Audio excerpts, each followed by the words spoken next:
हमारे साथ AK Mishra sir भी हैं। सर, आप खुद भी राजनीतिक विश्लेषक हैं और आज के वक्त में जो बिहार की राजनीति का हम जिक्र करें या फिर अभी कुछ दिनों पहले हमने दिल्ली में भी देखा था, जंतर मंतर पर मुस्लिम पर्सनल लॉ बोर्ड की तरफ से इसी तरह वक्त संशोधन को लेकर के अपनी नाराजगी व्यक्त की गई थी, विरोध जाहिर किया गया था और ये बार बार कहा जा रहा था कि हमसे हमारा हक छीना जा रहा है। लेकिन सर, ये हक कैसा, जब आप दूसरों की जमीनों को हड़प लेते हैं और उसके बाद से अब आप हक की दुहाई दे रहे हैं और ये कह रहे हैं कि हमसे हमारी जमीनी छीनी जा रही है, हमसे हमारा हक छीना जा रहा है, तब आपका ये मान कहां गया था जब आपने कई लोगों को बेघर कर दिया था। कर्नाटक के ऐसे कई आंकड़े हैं जो कि ये दर्शाते हैं कि लोगों ने मुकदमे किए लेकिन उन मुकदमों की सुनवाई नहीं हुई क्योंकि इनके पास इतनी अपार शक्तियां थी कि इनके खिलाफ कोई कुछ कह नहीं सकता, लेकिन आरजेडी इनके समर्थन में खड़ी हो जाती है। नहीं, देखिए, एक जैसे बात चलती थी, जुमला चलता था, कुछ मुल्ला मौलवी या कुछ गुट के लोग बोलते थे इस्लाम खतरे में है, जब उनका वजूद खतरे में आता था या अपना बेनिफिट लेना था। तो ऐसे ही राजनीतिक पार्टियों का भी है, कुछ राजनीतिक पार्टियों का ये सगुफा है कि जब उनकी राजनीति खतरे में है तो वो इस्लाम और उससे जुड़े हुए मुद्दों के शरण में चले जाते हैं।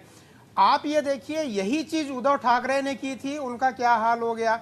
आरजेडी का ये जो धरना प्रदर्शन है, पैरेलल वे में संसद में 6 महीने 1 साल से इस चीज पे बहस चल रही है और बड़े ओपन माहौल में चल रही है कि कोई भी आदमी वहां जाके अपना सजेशन दे सकता है। कोई मुल्ला, कोई मौलवी, कोई इंस्टीट्यूशन, कोई बॉडी, कोई नेता अपनी आपत्ति दर्ज करा सकता है। इस्लाम का एक फलसफा है, एक प्रिंसिपल है जो बोला गया है कि भाई सुई के छेद से ऊंट गुजर सकता है, लेकिन बेईमान या बेईमानी की जो है एक तिनका भी नहीं गुजर सकता है। तो वक्त में अगर ये देखा जाए, यूपी में जब बोला गया कि भाई आप पेपर दिखाओ, वक्फ का मतलब ये होता है किसी ने दान दे दी अपनी प्रॉपर्टी को तो वो वक्फ का होगा, तो पेपर ही नहीं है। अगर आपने डोनेशन एक्सेप्ट किया है एक छोटे से कमरे या छोटे से किसी चीज के लिए, आप पेपर पे कॉन्ट्रैक्ट करते हो, किसी भी तरीके का पेपर कोई दिखा ही नहीं पाया, तो इसका मतलब है कि वक्फ का मतलब है एक तो पहला आइडियोलॉजिकल इंक्रोचमेंट। आइडियोलॉजिकल इंक्रोचमेंट कहने का मतलब है कि इस्लाम के नाम पे बहुत ज्यादा इंक्रोच करना, संपत्तियों का इंक्रोच करना, सिर्फ ये बोल करके कि भाई ये जमीन वक्फ की है, ना कोई सुनवाई, ना कोई कुछ, ना कोई लॉजिक, कोई कुछ नहीं, ना अपील, ना दलील, कुछ नहीं, बस बोल दिया वक्फ की है तो वक्फ की है।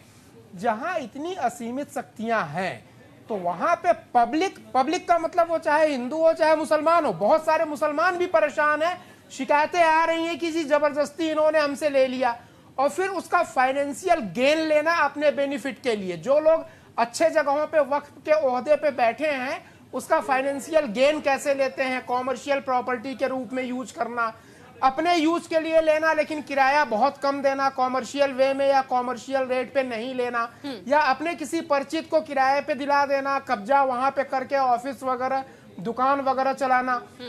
तो वक्फ तो एक ऐसी दुधारू गाय इन लोगों के लिए बन गई है कि जिसकी असीमित संभावनाएं हैं, बेनिफिट्स हैं। तो वक्फ बिल में संशोधन का मतलब कि इनके बेनिफिट के तौर तरीकों में संशोधन हो जाएगा, तो चोट वहां लग रही है। राजनीतिक बेनिफिट खत्म हो जाएगा, फाइनेंशियल और इकोनॉमिक बेनिफिट खत्म हो जाएगा। जो गुंडेगर्दी चलती थी कि रेलवे स्टेशन को बोल दिया ये वक्फ की जमीन है, तो वो पूरा रेलवे स्टेशन ही वक्फ का हो गया। अभी किसी ने बोला था ना संसद भवन भी वक्फ की जमीन है, और दिल्ली के कौन कौन से जो गवर्नमेंट की बिल्डिंग्स है, राष्ट्रपति भवन वगैरह, वो आसाम के जो बदरुद्दीन है उन्होंने बोला था, उन्होंने तो सब कुछ गिना दिया वक्फ की है।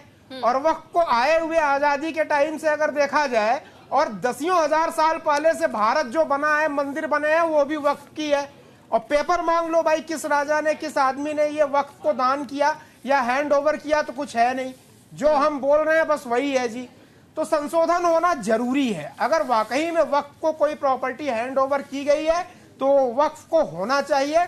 और केवल इतना ही नहीं, वक्फ की जो गवर्निंग बॉडी होती है जगह जगह, ठीक है सर, उनके उनके लिए भी नियम कानून बनने चाहिए। एक कायदा होना चाहिए कि आपको कैसे ऑफिस में अपना जॉब करना है, रूटीन कैसे आपका होना चाहिए। ठीक है सर।